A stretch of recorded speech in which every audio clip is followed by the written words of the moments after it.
Well, ladies and gentlemen, Donald Trump has completely ripped in to the president of South Africa over his treatment of white farmers. There's been this big debate, the big story.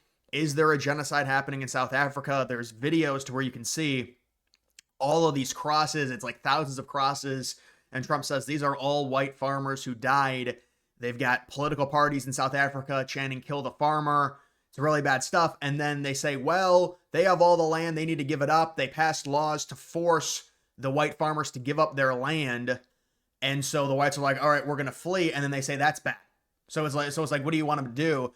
And then they questioned Rubio yesterday, and he says, well, they assimilate better. So yes, we will take in refugees. These are refugees. We deem them as an administration refugees, and they're going to assimilate well to American culture, we view. So that's why we're taking them in.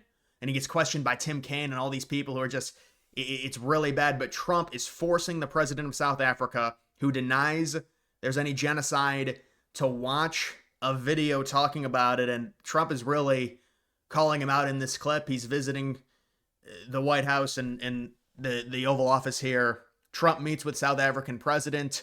Trump just dimmed the lights and forced the president of South Africa to watch a whole montage of anti-white genocidal rhetoric. Turn the lights down. Turn the lights down and just put this on. It's right behind you. Johan. There's nothing this parliament can do. With or without you, people are going to occupy land. He's like, what's going on? We require no permission. Look at Trump. Look at Trump. From the president, from no one. We don't care. We can do whatever you want to do. Who are you to tell us whether we can occupy land or not? And so he plays this video.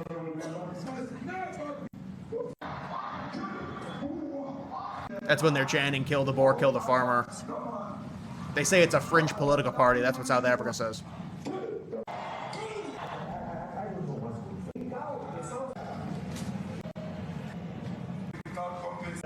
Right here. Now this is very bad. These are burial sites right here. Burial sites. Over 1,000 of white farmers, and those cars are lined up to pay love on a Sunday morning. Each one of those white things you see is a cross, and there's approximately 1,000 of them. They're all white farmers, the family of white farmers. And those cars aren't driving, they're stopped there to pay respects to their family member who's killed. Right, and I don't understand. They talk about the apartheid. They talk about white people shouldn't be there. So they're fleeing, and they're coming to the United States, and they still don't like that. So where do you want them exactly? So see how none of this makes any sense.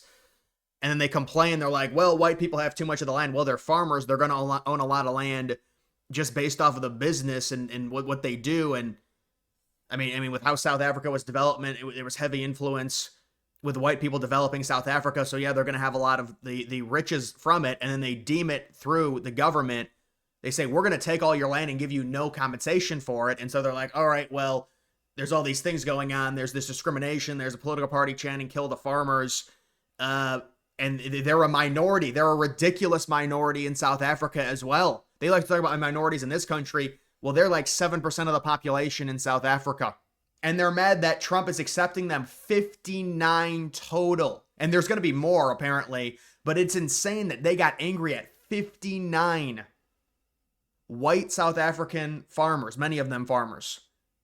59. After all the immigration this country's seen over the past 70 years. They get angry over 59 white refugees. After the crazy demographic shifts we've seen that have not been in favor of white people in this country. 59 is where they draw the line. They get angry at that. That's insane. Over people that are fleeing South Africa, being forced to give up their own lands with nothing in return. They passed laws that forced it. It's like redistribution. And you want to talk about a racist law? Elon Musk talks about it as well. It's like he can't even get Starlink in South Africa because they demand that I guess Starlink has to be 30% black or else it's not going to be able to operate in South Africa. And Elon's Musk is like, I was born in South Africa. I can't even run Starlink. before you ask, yes, we voted for this, the Zelensky conversation, and then Trump with the South African president showing him all the violence against the white farmers. And so we've got another clip here. What would it take for you to be convinced that there's no white genocide in South Africa? Well, I can answer that for When one of their prominent political parties stops chanting, kill farmers. President. It's for him. No, seriously. I'd rather have him answer. Yeah, I'd rather answer that. It will be. Our president will respond to you. Yeah, let me- Thank you, Mr. President. It will take President Trump listening to the voices of South Africans, some of whom are his good friends, like those who are here. When we have talks between us on the quiet, around a quiet table, it will take President Trump to listen to them. I'm not going to be repeating what I've been saying. I would say if there was Afrikaner farmer genocide, I can bet you these three gentlemen would not be here, including my Minister of Agriculture. He would not be with me. So it'll take him, President Trump, listening to their stories, to their perspective. That is the answer to your question. But, Mr. President, I must say that we have, wait. We have thousands of stories talking about it. Sure. And we have documentaries, we have news stories. And that, is Natalie here, somebody here to turn that? I could show you a couple of things, and it has to be responded to. Yeah, sure, we will. Let me see the articles, please, if you would, and turn the lights down. And then he gets into it. So the president denying, the South African president denying that there's any genocide, obviously, and then Trump saying, well, we've got all these stories and these thousands of crosses and these people trying to flee South Africa looking for safety, and they say, oh, it's not legitimate. But I mean, isn't their whole gripe apartheid and the whites owning too much, and now they're fleeing and they're still mad? I mean, I guess I can see the different perspective from the South African government, but just in general, people, it's like, what do you want them to do exactly? And then they get mad at the Trump administration for taking in 59 white refugees. And I believe it's going to be more than that, but still, we know the percent compared to all the other refugees that have come in, less than 0.0001. And so, listen, this is something that's certainly, this is why voting matters, because you get something like this to where the South African president visits and Trump already has it set up ready to go. The denial, Trump says, we've got about 1,000 different stories on this. We've got videos. You need to watch this. And it really is something that certainly if Harris was in, there would be nothing like this at all. And so it's just interesting to see the public debate be able to change depending on the administration. And people say, well, it's the Democrats, Republicans, they're one and the same. But when you've got these social issues, it's a little bit different. And with Trump, this is something that's very important to him. And I said it was a great move to let in the Afrikaners. And I believe there's going to be a lot more coming in. And these are the refugees, these are people that Rubio said it yesterday. He was questioned by Tim Kaine. Of course, they're trying to insinuate you're racist because you let in white refugees and you deny other refugees. Well, do you want to look at the history of the United States and what refugees we let in? You're really going to call us, it's like we can't win no matter what. Like, look at the immigration that the United States has versus a country like Japan.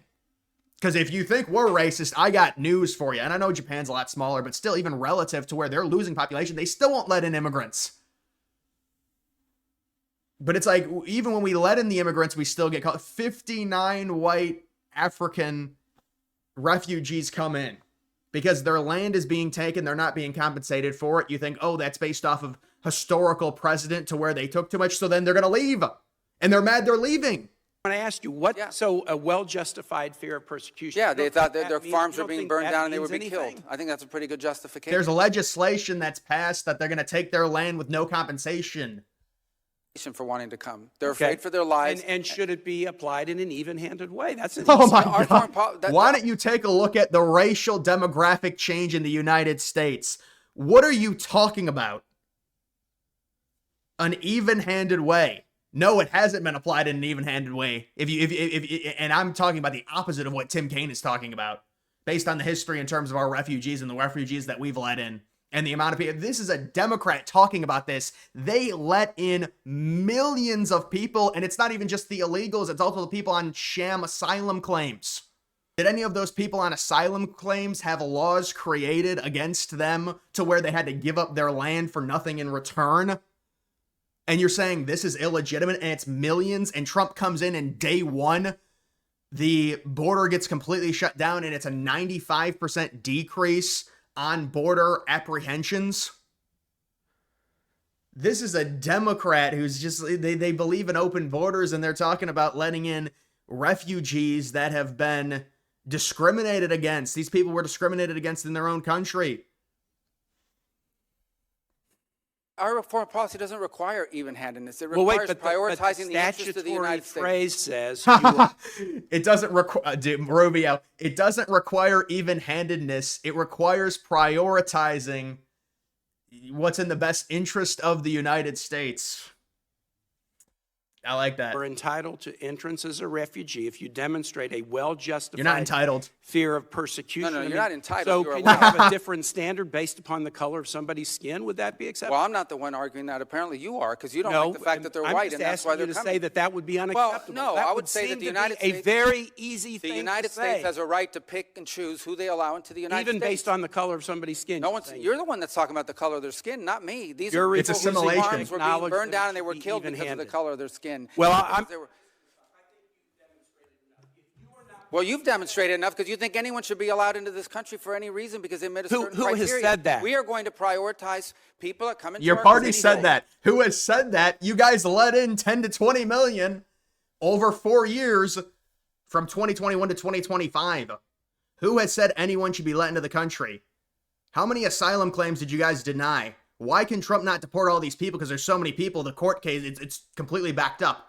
That's a crazy thing. You can let millions in, but if you try and deport millions, they'll say, no, it's illegal. They all need due process. Well, then how'd they all get here? Where is the punishment for the administration that allowed all the illegals into the country? So they're allowed to all come into the country. There's no punishment for the administration that allows all the illegals in. But then when the next administration tries to clean up the previous administration's mess by deporting them, then it's no, they need due process. Okay.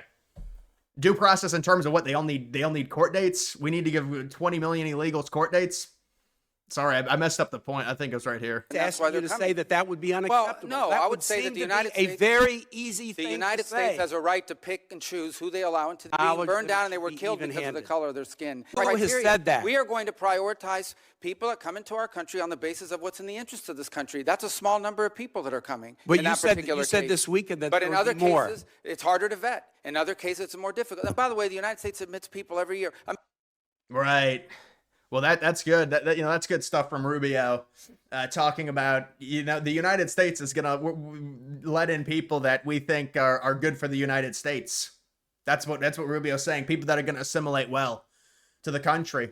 And we let in 59 people, and you're outraged over 59 people. Well, man, I've got something to tell you if you're outraged about asylum claims. Let me tell you about what happened the last 4 years, Tim. Oh, wait, you're just trying to play some race card because we let in 59 refugees that happen to be white. This is the crap that we have to deal with here, and this is just, it's these Democrats. They can't even, 59 people. Wow. And then Trump plays that, and listen, this is a crazy situation, so I just wanted to show some different clips from it. But guys, make sure you like this video down below. Also follow me on X. Link to that's always in the description.